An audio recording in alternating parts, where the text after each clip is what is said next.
What's up, Zach King here with Final Cut King Answers Week 5. I'm going to be going over a lot of questions here for Final Cut, as well as some Mac and how to do explosions and all kinds of cool stuff, so stay tuned for Week 5. This video is brought to you by editorskeys.com. Check out their website.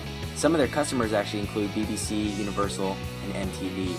They sell everything from like recording equipment to keyboard covers. They've got it all, so check it out. Okay, so this week the biggest question I got was, how do I import DVD footage into Final Cut Pro?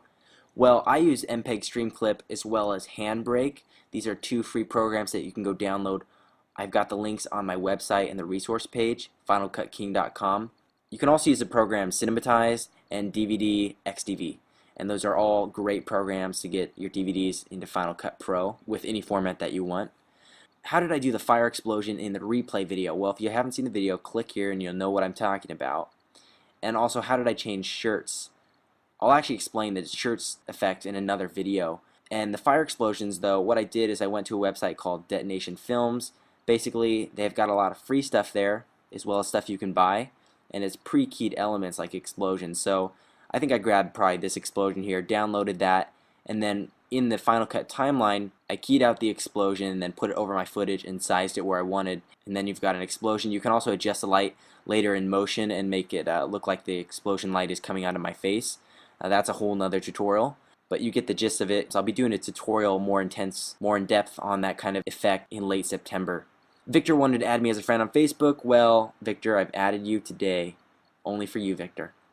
Okay, for transitions, if you did get a message about insufficient content for edit, basically what that means is if I've got this end clip here, let me give you an intro clip.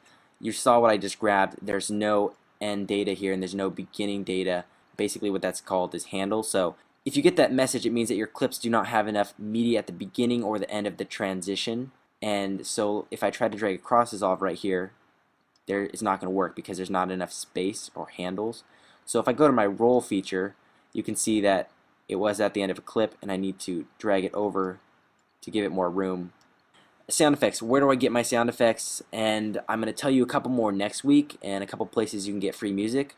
But I get my sound effects at freesounds.org. Check out their website. You just sign up, it's free, and then you can download, like, they have a huge library of sound effects, and they're good quality too, for Mac and PC. Lots of different formats. The command click. How can you use this in Final Cut Pro? Well, the command clip in Final Cut is actually a selection tool. So if I hold down command, I can select multiple things. Unlike shift, which if I select the beginning clip and an endpoint, it'll select everything in between. Command lets me select without having to do that. Cool things that you can do with command on Mac. I know I have a really messy desktop, but I can actually clean up my folders a little bit. So you know if it's out of, let's say all these folders are out of whack and out of place and they look really bad. Well, I can right click and clean up.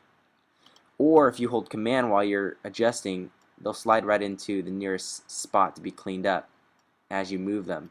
So that's pretty cool. That's the command key. Also up here in the toolbar, you can go ahead and actually adjust these little icons in their positions and even drag them off and delete them holding down the command key.